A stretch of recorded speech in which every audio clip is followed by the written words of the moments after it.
पर देवताओं का राज था और राक्षस एक खाड़ी में छिपकर रहा करते थे, जिससे हर तरफ शांति थी। लेकिन जब मंकी किंग का जन्म हुआ तो उसकी पावर सभी देवताओं से परे थी, इसलिए देवताओं ने उसके खिलाफ साजिश रची और सब कुछ बदल गया। 500 साल से मंकी किंग पहाड़ों में कैद है और अब डीमंस के अत्याचार काफी बढ़ चुके हैं, जिससे इंसान काफी परेशान थे। फुल योद्धाओं के एक ग्रुप को बुलाया, को बताते हैं कि डीमंस के अत्याचार बढ़ते ही जा रहे हैं और उन्होंने देवताओं को भी नहीं छोड़ा, जिससे देवता भी कहीं छिप गए। इसीलिए अब हमें डीमंस को रोकने के लिए हमें मंकी किंग की जरूरत है। मोंग कहता है कि मंकी किंग 500 सालों पहले मर चुका है, आखिर हम उसकी मदद कैसे लेंगे। स्कॉलर उन्हें एक गोल्डन क्राउन दिखाते हुए कहता है कि यह मंकी किंग का क्राउन है। प्राचीन ग्रंथों में लिखा है कि डीमंस मंकी किंग को मार नहीं पाए, इसीलिए उन्होंने उसे पत्थर में कैद कर दिया ताकि कोई उसे ढूंढ न सके। लेकिन मुझे पूरा भरोसा है कि वो यहाँ इस वैली में कहीं मौजूद है। तुम्हारा मिशन यही है कि तुम मंकी किंग को ढूंढकर उसे इस क्राउन को पहनाकर आजाद करो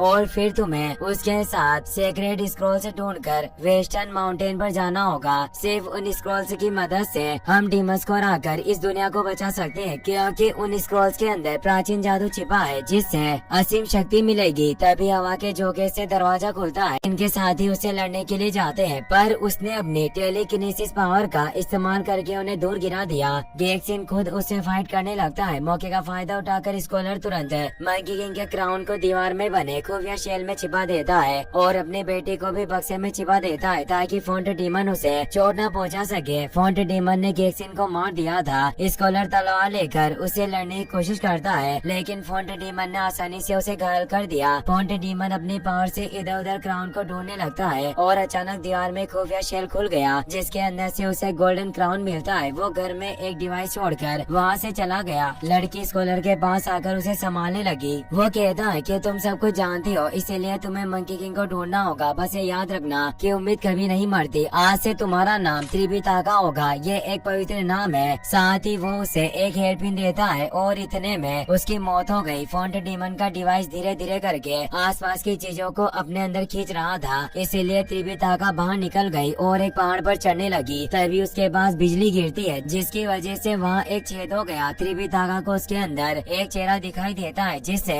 वो समझ गई कि वो मंकी किंग है, जिसे डीमंस ने 500 सालों पहले पत्थर में कैद किया था। त्रिपिताका रोते हुए उसे उठाने की कोशिश करती है, पर गोल्डन क्राउन के बिना वो नहीं जाग सकता था, इसलिए वो क्राउन ढूंढने के लिए पलावा टाउन में चली गई। वो एक होटल में जाकर खाना खाने लगी। एक मोंक भूखा होने से उसके खाने को निहार रहा था, इसलिए वो अपना खाना उसे दे देती है। होटल की ओनर मोनिका उससे खाने के पैसे मांगती है, मगर उसके पास पैसे नहीं थे, इसीलिए होटल में काम करने लगी, जिसके बदले में मोनिका उसे खाना और सोने की जगह देती है। एक दिन वो एक आदमी को खाना परोस रही थी, तभी बर्तन के रिफ्लेक्शन में उसे फोंट डीमन दिखाई दे रहा था और उसके बैग में मंकी किंग का क्राउन भी रखा हुआ था। त्रिपिताका काफी डर गई और वो गलती से फोंट डीमन के ऊपर शराब गिरा देती है, मगर वो उसे माफी मांगकर होटल से बाहर आ गई। मोनिका उसे अच्छा महसूस करवाने के लिए कहती है कि अपनी इस उम्र में भी तुम इस जगह पर खुद का ध्यान रख पा रही हो। ये सच में काफी बहादुरी भरा काम है। अफसोस की बात है कि हम इस दुनिया को नहीं बदल सकते। त्रिपिताका पूछती है कि क्या तुम्हें ऐसा लगता है कि गॉड हमें बचाने के लिए वापस आएंगे। मोनिका कहती है कि मैं इस बारे में कुछ नहीं जानती, पर एक समझदार इंसान ने मुझे कहा था कि उम्मीदें कभी नहीं मरती। यह कहकर वो अंदर चली जाती है। उसकी बात सुनकर त्रिपिताका चौंक गई। उसे स्कॉलर की बात याद आ जाती है। उन्होंने कहा था कि उम्मीदें कभी नहीं मरती, इसीलिए त्रिपिताका क्राउन चोरी करने का प्लान बनाने लगी। वो एक आदमी से गाना गाने के लिए कहती है। वो आदमी हार्प बजाकर गाना गाने लगा। उसका गाना सुनकर फोंट डीमन की आग लग गई। त्रिपिताका सफाई करने के बहाने उसके बैग से क्राउन लेकर वहाँ से भाग जाती है। जब फोंट डीमन की नींद खुली, क्राउन उसके पास नहीं था। उसे बहुत गुस्सा आ रहा था और वो असली रूप में आकर अपनी पावर से मोनिका की गर्दन पकड़ लेता है, लेकिन गाना गाने वाले आदमी ने उसे बता दिया कि खाना परोस रही वो लड़की तुम्हारा क्राउन लेकर भागी है। फोंट डीमन बिना वक्त गवाए उसे ढूंढने के लिए चला गया। मोनिका पिक्सी से कहती है कि तुम्हारी बॉस को नए डीमन के बारे में पता चलने के बाद काफी खुशी होगी, क्यों ना तुम उसे पकड़कर अपने बॉस के पास ले जाओ। पर पिक्सी फोंट डीमन को पकड़ने के लिए नहीं जाता। फोंट डीमन पलावा टाउन के लोगों पर हमला करके उनसे उस लड़की और क्राउन के बारे में पूछ रहा था। वो मोंक वहाँ जाता है जिसे त्रिपिताका ने अपना खाना दिया था। वो उसे अपनी मोनेस्ट्री में लेकर गया। त्रिपिताका उसे गोल्डन क्राउन दिखाकर कहती है कि ये मंकी किंग का क्राउन है और मैं जानती हूँ कि वो कहाँ कैद है। मुझे डीमन के पकड़ने से पहले जंगल में जाना होगा ताकि मैं मंकी किंग को आजाद कर सकूं। मॉन्क कहता है कि यहाँ से बाहर निकलने के लिए तुम्हें अपना हुलिया बदलना होगा। लड़की इसके लिए तैयार थी। मॉन्क उसके बाल काटकर उसे भी मॉन्क के कपड़े पहना देता है जिससे वो लड़के की तरह दिखाई देने लगी। मॉन्क अपने साथियों को लेकर डीमंस से लड़ने के लिए जाने लगता है। चीफ मॉन्क पूछता है कि आखिर तुम डीमन के सामने क्यों जा रहे हो। वो कहता है कि टाउन खतरे में है और हमें कुछ भी करके उन्हें बचाना होगा। अगर हमने कुछ नहीं किया तो बहुत सारे मासूम लोग मारे जाएंगे। चीफ मॉन्क त्रिपिताका को पकड़कर उससे सवाल जवाब करने लगा, पर वो कह देती है कि मैं नया मॉन्क हूँ और बाकी मॉन्क्स के साथ फोन्ट डीमन के पास चली गई। मॉन्क से फोन्ट डीमन पर हमला करके उसका ध्यान भटकाते हैं। इस मौके का फायदा उठाकर त्रिपिताका वहाँ से भाग गई। फोन्ट डीमन ने उन्हें मॉन्क को मार डाला। उसे मॉन्क के कपड़ों पर लड़की के बाल मिलते हैं जिन्हें सूंघकर वो उसका पीछा करने लगा। त्रिपिताका पहाड़ पर चढ़कर मंकी किंग को उसका गोल्डन क्राउन पहनाने लगी। फोन्ट डीमन वहाँ चुका था। उसने अपनी लाइटनिंग पावर की मदद से त्रिपिताका को नीचे गिरा दिया, लेकिन लड़की ने मंकी किंग को क्राउन पहना दिया था जिसकी मदद से वो पहाड़ तोड़कर आजाद हो गया। वो फोन्ट डीमन से उसके बारे में पूछने लगे। फोन्ट डीमन उसे धमकी देने लगता है। मंकी जोर जोर से हंसने लगा। वो कहता है कि तुम खुद को पावरफुल समझते रहे हो, पर मैं तुम्हें अपनी एक उंगली से हरा सकता हूँ। वो अपनी एक उंगली से उस पर हमला करता है, पर इससे कुछ नहीं होता। जबकि फोन्ट डीमन उस पर हमला करके उसे त्रिपिताका के पास गिरा देता है। दरअसल 500 सालों तक पत्थर में कैद रहने की वजह से उसकी काफी सारी पावर्स जा चुकी थी। त्रिपिताका उसे स्कॉलर का दिया हुआ हेयर पिन देती है, जिससे खुश होकर मंकी त्रिपिताका को किस करता है, क्योंकि वो कोई हेयर पिन नहीं बल्कि उसका मैजिक स्टाफ था। वो अपने स्टाफ को बड़ा करके फोन्ट डीमन से लड़ने लगता है। फोन्ट डीमन तलवार की मदद से उसे घायल करना चाहता था, मगर मंकी स्टाफ को लंबा करके उसे दूर गिरा देता है। फोन्ट डीमन को समझ में आ गया था कि इस वक्त वो मंकी को नहीं हरा सकता, इसीलिए वो बिना वक्त लगाए वहाँ से गायब हो गया। मंकी त्रिपिताका से पूछता है कि आखिर तुम हो कौन। वो कहती है कि मैं त्रिपिताका हूँ, क्योंकि अब उसका मकसद ही इस दुनिया को बचाना था। वो कहती है कि मंकी किंग मुझे तुम्हारी मदद की जरूरत है। पीसी पलावा टाउन के प्रिंसेस लोगों को बताता है कि एक डीमन ने टाउन में तबाही मचा दी, जिसमें काफी नुकसान हुआ और 4 मॉन्क मारे गए। उस डीमन को एक क्राउन चाहिए, पर मैं नहीं जानता कि वो क्राउन किसका है। लोग कहती है कि हमें जल्दी पता लगाना होगा कि आखिर वो डीमन कौन है और उसे वो क्राउन क्यों चाहिए। इसके साथ अगर डीमन हमें अच्छे से पैसे देने के लिए मान गए तो तुम्हें वो क्राउन ढूंढकर उन्हें देना होगा। ये बातें करते हुए दोनों वहाँ से चले गए और एक लड़की उनकी बातें सुन लेती है। मंकी त्रिपिताका को अपने बगल के बाल देता है। वो पूछती है कि आखिर मैं इनका क्या करूँगी। मंकी कहता है कि तुम इन्हें अपनी मोनेस्ट्री में रख लेना। इसके अलावा तुमने मुझे आजाद किया और मेरे स्टाफ को संभाल कर रखा, इसके लिए तुम्हारा शुक्रिया, पर अब मैं सब संभाल लूंगा। वो सीटी बजाकर अपने फ्लाइंग क्लाउड को बुलाने की कोशिश करता है, पर वहाँ कोई क्लाउड नहीं आता। त्रिपिताका कहती है कि हमें जल्दी से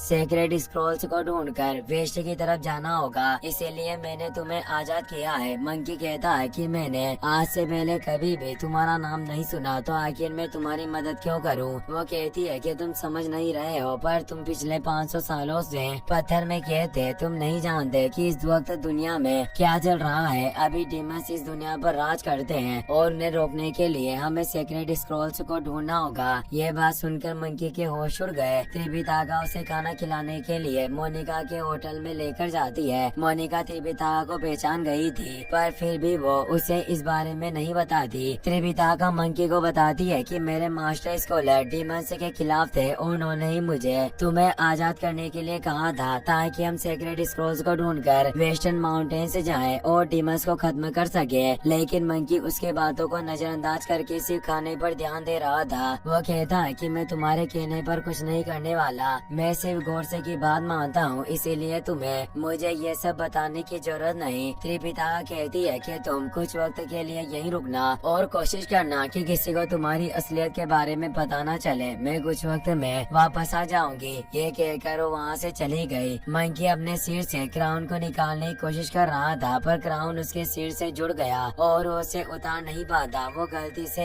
एक आदमी की पीठ में कांटा घुसा देता है, जिससे गुस्सा होकर उस आदमी ने उसके बालों पर खाना गिरा दिया। मंकी को इससे बहुत गुस्सा आता है। वो उस आदमी और उसके साथियों को पीटने लगा। एक आदमी लोग और पिक्सी के पास आकर उन्हें मंकी के बारे में बता देता है। त्रिपिताका मिनिस्ट्री में आ गई। चीफ मोंक 4 मोंक का अंतिम संस्कार करने की कोशिश कर रहे थे। वो बताते हैं कि डिमंस ने हमारे 4 मोंक को मार डाला और अब वो तुम्हें ढूंढ रहा है। त्रिपिता बताती है कि मंकी किंग पिछले 500 सालों से कैद था, पर आज मैंने उसे आजाद कर दिया। उसकी मदद से हम दुनिया को बचा सकते हैं और यहाँ तक कि उसने मुझे अपने बगल के बाल भी दिए हैं। चीफ मोंक इससे घबरा गए। वो उसे प्राचीन ग्रंथ दिखाकर कहते हैं कि मंकी किंग ने एशियन गॉड को मारकर सेक्रेट स्क्रॉल से चुरा लिए थे। उस वक्त डिमंस ने नहीं बल्कि गॉड्स ने खुद उसे कैद किया था ताकि वो उसकी खतरनाक पावर से दुनिया को बचा सके। त्रिपिता कहती है कि स्कॉलर ने मुझे बताया था कि मंकी किंग अकेला ऐसा शख्स है जो डिमंस को हराकर उसे उनके केस से आजाद करवा सकता है। चीफ मोंक कहते हैं कि एक वक्त पर स्कॉलर हमारी मोनेस्ट्री का हिस्सा था।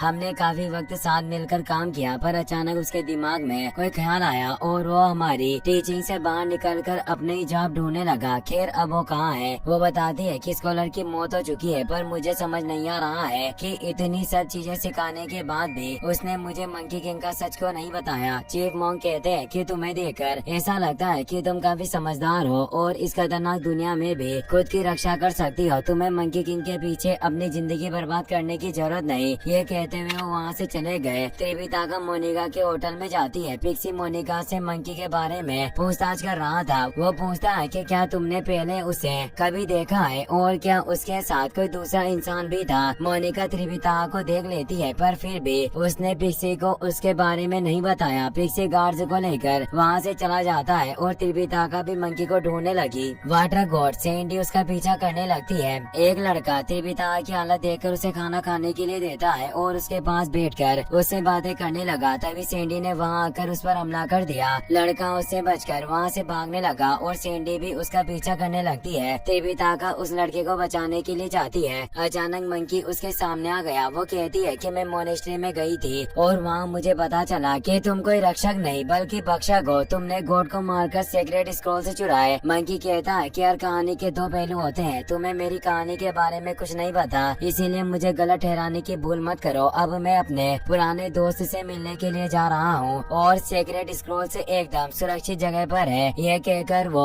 वहाँ से जाने लगा। तभी सैंडी तेजी से त्रिपिताका को पकड़कर अपने साथ ले गई। मंकी को समझ नहीं आ रहा था कि अचानक वो कहाँ गायब हो गई, इसीलिए वो मोनिका के पास चला गया। वो उसे अपना ब्रेसलेट देकर कहता है कि मैं एक गॉड हूँ और मुझे उस डीमन को ढूंढना है जो मेरे साथ वाले मोंग को पकड़कर ले गया। क्या तुम जानती हो कि वो कहाँ है? सैंडी त्रिपिताका को अपने खुफिया ठिकाने पर लेकर आ गई। वो उसके गले पर ब्लेड रखकर कहती है कि अब मुझे बताओ कि तुम हो कौन और यहाँ किसी लिए आई। वो कहती है कि मैं त्रिपिताका हूँ। यह बात सुनकर सैंडी के होश उड़ गए। वो अपना सिर झुकाकर उसे इज्जत देती है। वो कहती है कि स्कॉलर ने मुझे बताया था कि एक दिन त्रिपिताका नाम का मोंक आएगा और मुझे उसकी मदद करनी होगी। सैंडी एकदम डीमन की तरह दिखाई दे रही थी और त्रिपिताका को लग रहा था कि वो एक डीमन है। वो पूछती है कि तुम एक डीमन हो तो आखिर तुम स्कॉलर को कैसे जानती हो? सैंडी कहती है कि तुम गलत समझ रही हो। मैं कोई डीमन नहीं बल्कि गॉड हूँ। मैं अपनी मर्जी से इस तरह रहती हूँ ताकि किसी को मेरी असलियत पता न चले। अचानक उसे अजीब आवाजें सुनाई देने लगी। जब वो बाहर देखने की कोशिश करती है तभी मंकी स्टाफ से उसके मुंह पर हमला करके उसे नीचे गिरा दिया और वो तेजी से अंदर आ जाता है। वो स्टाफ की मदद से सैंडी का दम घोटकर उसे मारने वाला था। त्रिपिताका के रोकने पर भी वो नहीं रुक रहा था। त्रिपिताका को कुछ वक्त पहले की याद आती है जब स्कॉलर के पास आने के बाद गेक्सिन एक मंत्र बोल रहा था। उसे वो मंत्र याद था और वो मंत्र बोलने लगती है जिसकी वजह से मंकी का क्राउन छोटा होने लगा, जिससे उसे बहुत दर्द होता है और वो जमीन पर गिर गया। त्रिपिताका कहती है कि मुझे माफ कर देना, मैं ये नहीं करना चाहती थी, पर तुम इसे नहीं मार सकते। ये कोई डीमन नहीं बल्कि एक गॉड है। पिक्सी के गार्ड्स को उनके बारे में पता चल गया था। वो कमरे के अंदर जहरीली गैस डालने लगते हैं, पर सैंडी उन्हें दूसरे दरवाजे की मदद से बाहर ले गई। मंकी कहता है कि तुमने मुझे पहले नहीं बताया कि तुम मेरे क्राउन को काबू में कर सकती हो। लगता है कि अब मेरे पास तुम्हारी बात मानने के अलावा कोई रास्ता नहीं बचा। सैंडी कहती है कि मैं बहुत खुश हूँ कि हम तीनों साथ मिलकर मिशन पर जाएंगे। मंकी बताता है कि टोटल 7 सीक्रेट स्क्रॉल्स हैं जिन्हें मैंने 7 अलग अलग महाद्वीपों पर छिपाया था। मेरे क्लाउड के बिना हमें सारे स्क्रॉल्स को इकट्ठा करने में सालों लग जाएंगे। त्रिपिताका उसे दोबारा क्लाउड को बुलाने के लिए कहती है। मंकी सीटी बजाकर क्लाउड को बुलाने की कोशिश करने लगा। आसमान में बिजलियां कड़कने लगती है जिससे मंकी को लगा कि उसका क्लाउड आने वाला है, पर अचानक बारिश शुरू हो गई। तभी पिक्सी अपना चेहरा छिपाकर वहाँ गया। त्रिपिताका और दोनों छिपने की कोशिश करते हैं, पर पिक्सी को उनके बारे में पता था। वो उन्हें टाउन से बाहर छोड़ने के बहाने अपनी गाड़ी में बिठा लेता है और उन्हें अंदर ही कैद कर दिया। वो उन्हें लोग के पास लेकर जाता है। वो कहती है कि मुझे लग रहा था कि मंकी किंग की कहानियाँ झूठी होगी, पर ये सच में 500 सालों बाद पत्थर से आजाद हो गया। खेत डीमन इसके बदले हमें काफी पैसे देंगे। फॉन्ट डीमन भी वहाँ गया। वो लोग को कुछ पैसे देकर कहता है कि शाम को मेरे साथ ही आकर तुम्हें बाकी के पैसे दे देंगे और इन्हें लेकर जाएंगे। यह कहते हुए वहाँ से चला जाता है। मंकी को लोग पर बहुत गुस्सा आ रहा था और उसे बुरा भला कहने लगा। लोग गाड़ी में जहरीली गैस छोड़ देती है, जिसकी वजह से मंकी और उसके साथी बेहोश हो गए। लोग पिक्सी से कहती है कि मंकी और ये लड़की गॉड है, हमें बस इन दोनों की जरूरत है, तुम इस मोंग को मार डालो। पिक्सी ने त्रिपिता को जंगल में ले जाकर छोड़ दिया और वो उसे पलावा टाउन से बाहर निकलने का रास्ता भी बताती है। त्रिपिता को समझ नहीं आ रहा था कि आखिर उसे जिंदा क्यों छोड़ रहा है। वो कहती है कि मैं त्रिपिता का हूँ। पिक्सी कहता है कि मुझे तुम्हारे नाम से कोई लेना देना नहीं, इस वक्त तुम्हारी जान खतरे में है और मैं तुम्हें यहाँ से भागने का मौका दे रहा हूँ, इसलिए चुपचाप यहाँ से चली जाओ, इससे पहले कि मेरा मन बदल जाए। त्रिपिता कहती है कि मुझे नहीं लगता कि तुम डीमन नहीं हो, ना ही कोई इंसान हो, इसका मतलब तुम एक गॉड हो। पिक्सी अपने रैंक की मदद से आसमान में बिजली कड़कड़ाने लगा और उसे वहाँ से जाने के लिए कहता है। त्रिपिता के पास कोई रास्ता नहीं था, इसीलिए वहाँ से चली गई। लोग ने मंकी और सैंडी को कारागार में कैद करवा दिया। उनके हथियार भी छीन लिए गए थे और उन्हें बेड़ियों से बांधा हुआ था। मंकी बेड़ियों को तोड़ने की कोशिश करता है, पर वो कुछ नहीं कर पाया। सैंडी बताती है कि ये जेल गॉड्स को कैद करने के लिए बनाई गई है, हम कुछ भी कर ले पर यहाँ से बाहर नहीं निकल पाएंगे। मंकी कहता है कि गॉड्स को बंद करने की जेल सिर्फ एक गॉड ही बना सकता है, इसका मतलब डीमन के साथ कोई गॉड मिला हुआ है। सैंडी को दीवार में एक क्रैक दिखाई दिया। वो कहती है कि लोग के पैलेस के पीछे एक वाटरफॉल है, अगर मैं गलत नहीं हूँ तो इस दीवार के दूसरी तरफ वही वाटरफॉल होगा। मेरे पास वाटर एलिमेंट को काबू करने की पावर है, भले ही हम इस जेल से बाहर निकल ना पा रहे हैं, पर मैं इस क्रैक के अंदर से वाटरफॉल को पानी के अंदर खींचने की कोशिश करूंगी। मुझे यकीन है कि पानी के प्रेशर की वजह से दीवार टूट जाएगी, जिसके बाद हम आसानी से यहाँ से बाहर निकल सकेंगे। मंकी इसके लिए तैयार था। सैंडी अपनी पावर की मदद से वाटरफॉल के पानी को दरार से अंदर लाने लगी, पर बहुत मेहनत करने के बाद भी वो सिर्फ जरा सा पानी अंदर लेकर आ पाई, जिससे मंकी का मुंह गीला हो जाता है। सैंडी कहती है कि मुझे पहचानने में गलती हो गई, इस दीवार के पीछे वाटरफॉल नहीं बल्कि गुसल खाने का पाइप है। मंकी को इससे काफी गुस्सा आता है, पर वो चाहकर भी सैंडी को कुछ न कह सका। पिक्सी मोनिका के होटल में खाना खा रहा था। मोनिका उसे कहती है कि तुमने उन गॉड्स के साथ एक मोंग को भी पकड़ा था। मैं जानती हूँ कि तुम डीमंस के साथ मिलकर काम करते हो, पर मैंने कभी नहीं सोचा था कि तुम एक मोंग को मारोगे। पिक्सी कहता है कि तुम जानती हो कि मैं इंसानों को नहीं मारता और मैंने उस मोंग को भी नहीं मारा। अगर वो मोंग समझदार होगा तो पलावा से दूर चला जाएगा, लेकिन त्रिपिता दोबारा पलावा टाउन में आ गई। वो मंकी और सैंडी को कैसे आजाद करने के लिए पैलेस में जाने के बारे में सोच रही थी, पर फॉन्ट डीमन एक बूढ़े आदमी का रूप लेकर लोगों के बीच घूम रहा था। उसे त्रिपिता के बारे में पता चल जाता है और वो उसका पीछा करने लगा। पिक्सी ने त्रिपिता और फॉन्ट डीमन को देख लिया था। उसे त्रिपिता पर काफी गुस्सा आ रहा था, पर वो उसे मरने नहीं दे सकता था और उसे बचाने के लिए चला गया। फॉन्ट डीमन से बचते हुए वो एक जगह पर फंस जाती है जहाँ आगे भागने की जगह नहीं थी, लेकिन फॉन्ट डीमन के आने से पहले पिक्सी ने उसे अपने रे की मदद से ऊपर खींच लिया, जिस वजह से फॉन्ट डीमन को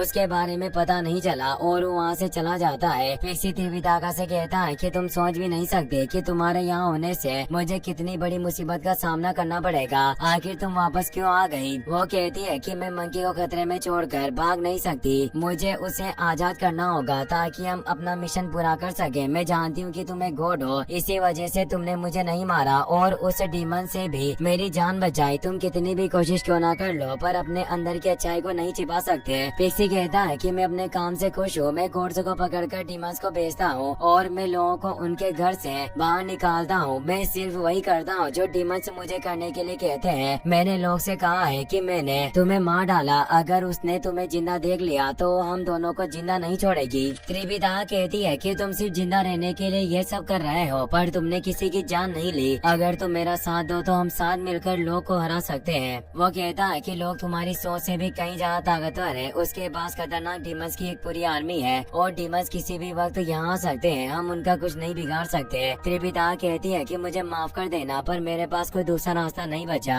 मैं अपने दोस्तों को बचा कर रहूंगी। यह कहते हुए वो वहाँ वहाँ से जाने लगती है, मगर पिक्सी उसे रोक देता है और उसकी मदद करने के लिए मान गया। मंकी जेल से निकलने की कोशिश कर रहा था, पर हर बार उसकी कोशिश नाकामयाब हो जाती है। सैंडी उसे कहती है कि मैं जानती हूँ कि तुम पिछले 500 सालों से कैद में हो, पर ये सब करने से हम बाहर नहीं निकलने वाले। क्यों ना तुम मुझसे कोई सवाल पूछो और मैं उसका जवाब दूं। मंकी पूछता है कि तुम एक गॉड हो और कभी भी इस जगह को छोड़कर यहाँ से जा सकती थी, तो आखिर तुम यहाँ से दूर क्यों नहीं गए? क्या तुम्हें डिमंस से डर कर रहना पसंद है? सैंडी कहती है कि मैं ऐसी दुनिया में पैदा हुई थी जहाँ कोई गॉड से जिंदा नहीं थे, इसीलिए मेरे पास छिपने के अलावा और कोई रास्ता नहीं था। अब मुझे छिपने की आदत लग चुकी है और पीछे रहने पर मुझे सुरक्षित महसूस होता है। तभी त्रिपिताका वहाँ आकर उन दोनों को बेड़ियों से आजाद कर देती है और पिक्सी उनके हथियार लेकर आ गया। मंकी और सैंडी को भरोसा नहीं हो रहा था कि वो उनकी मदद कर रहा है। वो सब जेल से निकलने लगते हैं, पर गार्ड्स को उनके बारे में पता चल गया था और उनकी तरफ आने लगे। पिक्सी मंकी और उसके साथियों को रोशनदान की मदद से बाहर भेज देता है, लेकिन लोग गार्ड्स के साथ वहाँ गई थी, इसलिए वो वहाँ से नहीं भाग सका। लोग गार्ड्स को मंकी को पकड़ने के लिए भेज देती है। पिक्सी लोग की दी हुई सारी चीजों को उतार कर कहता है कि अब मुझे ये सब नहीं करना और मैं यहाँ से जा रहा हूँ। लोग गुस्से में कहती है कि जब डीमंस आएंगे और गॉड्स यहाँ नहीं होंगे तो तुम क्या करोगे? तुम सोच भी नहीं सकते कि डीमंस कितने शक्तिशाली हैं। वो सब चीजों को बर्बाद कर देंगे। वो वैली में मौजूद सब लोगों को मारकर मेरी आर्मी भी छीन लेंगे। पिक्सी कहता है कि उन्हें तुम्हारी आर्मी नहीं बल्कि गॉड्स चाहिए। आज भले ही मुझे मरना क्यों न पड़े, पर मैं तुम्हारे साथ नहीं रहूंगा। ये कहते हुए वो लड़ने के लिए तैयार हो जाता है। त्रिपिताका मंकी और सैंडी के साथ पलावा टाउन से बाहर जाने लगती है, लेकिन फॉन्ट डीमन अपने साथियों को लेकर उसके सामने आ गया और पीछे लोग के गार्ड्स आ जाते हैं। उन्हें देखकर मंकी घबरा जाता है। तभी पिक्सी पैलेस की चौथी मंजिल से नीचे आ गिरा और लोग भी चौथी मंजिल से कूदकर वहाँ जाती है। उसे देखकर मंकी और उसके साथी समझ गए थे कि वो एक डीमन है। मंकी पिक्सी से कहता है कि तुम अपनी माशुका को रोको, बाकी लोगों को हम सबक सिखाते हैं। ये कहकर वो फॉन्ट डीमन से लड़ने लगा। सैंडी गार्ड्स को संभालती है और पिक्सी लोग से फाइट करने लगा। त्रिपिताका एक मामूली इंसान थी और गार्ड्स उसे पकड़ लेते हैं, जिस वजह से वो कुछ नहीं कर पाती। पिक्सी लोग का मुकाबला नहीं कर पा रहा था। वो अपने रेक को अपने पास बुलाकर उसकी मदद से लोग पर हमला करता है, जिसकी वजह से वो दूर जा गिरी। पिक्सी सैंडी के साथ मिलकर डीमंस को खत्म कर देता है। मंकी अपने स्टाफ के 2 टुकड़े करके फॉन्ट डीमन को पीटने लगा और लात मारकर नीचे गिरा देता है। फॉन्ट डीमन कहता है कि अगर तुम मुझे मारोगे तो मेरी जगह लेने के लिए 5 डीमन और खड़े होंगे। मंकी उसकी बातों पर ध्यान नहीं देता और अपने स्टाफ से हमला करके उसे मार देता है। लोग गार्ड से मंकी को पकड़ने के लिए कहती है, पर वो उससे डर रहे थे। टाउन के लोग वहाँ गए। पिक्सी सबसे कहता है कि इतने सालों से हम सब इस डीमन प्रिंसेस के अत्याचारों से परेशान थे, पर आज मैं अपने दोस्तों के साथ मिलकर तुम सबको आजाद कर रहा हूँ। अगर किसी को मेरी बात गलत लगे तो वो मेरे सामने आ सकता है। ये कहते हुए वो अपनी पावर की मदद से आसमान में बिजलियाँ कड़कड़ाने लगा, जिससे डरकर गार्ड्स अपने हथियार जमीन पर फेंक देते हैं। पिक्सी को अच्छा काम करते देख मोनिका और त्रिपिताका काफी खुश थे। पिक्सी लोग को एक गाड़ी में बंद कर देता है। मोनिका त्रिपिताका को एक लालटेन दिखाते हुए कहती है कि मैंने इसे काफी सालों पहले खरीदा था, ताकि जब गॉड्स अपना सफर शुरू करे तो उसे मैं आसमान में छोड़कर खुशी जता सकूं। मुझे लग रहा था कि मेरा ये सपना कभी पूरा नहीं हो पाएगा, पर आज तुमने डीमंस को इस टाउन से भगाकर मेरा सपना पूरा कर दिया। त्रिपिताका को इससे काफी अच्छा लगता है। मोनिका उसके कान में कहती है कि तुम बहुत अच्छी लड़की हो, बस हमेशा सावधान रहना और इसी रास्ते पर चलना। त्रिपिताका इससे बहुत ही ज्यादा हैरान थी। उसे समझ नहीं आता कि आखिर मोनिका को कैसे पता चल गया कि वो एक लड़की है, जबकि अभी तक मंकी, सैंडी और पिक्सी को इस बारे में कुछ पता नहीं था। त्रिपिताका मंकी, सैंडी और पिक्सी के साथ 7 सीक्रेट स्क्रोल्स को ढूंढने जाने के लिए तैयार थी। पलावा टाउन के सब लोग उनके लिए चीयर करके उनका उत्साहवर्धन करते हैं, जिससे उन्हें काफी अच्छा लगा। टाउन के सब लोग आसमान में लालटेन छोड़ते हैं। त्रिपिताका अपने दोस्तों को लेकर सीक्रेट स्क्रोल्स को ढूंढने के लिए चली गई। एक आदमी अपने जादुई फोन में यह सब देख रहा था। वो कहता है कि आखिर तुम अपने दोस्तों पर भरोसा कैसे कर सकते हो? मैं सिर्फ उन्हीं दोस्तों पर भरोसा करता हूँ जिन्हें मैंने अपने हाथों से बनाया हो। उसने गोट के बालों को आग में डालकर फॉन्ट डीमन को दोबारा से जिंदा कर दिया। इसी के साथ ये पार्ट यहीं पर खत्म हो जाता है।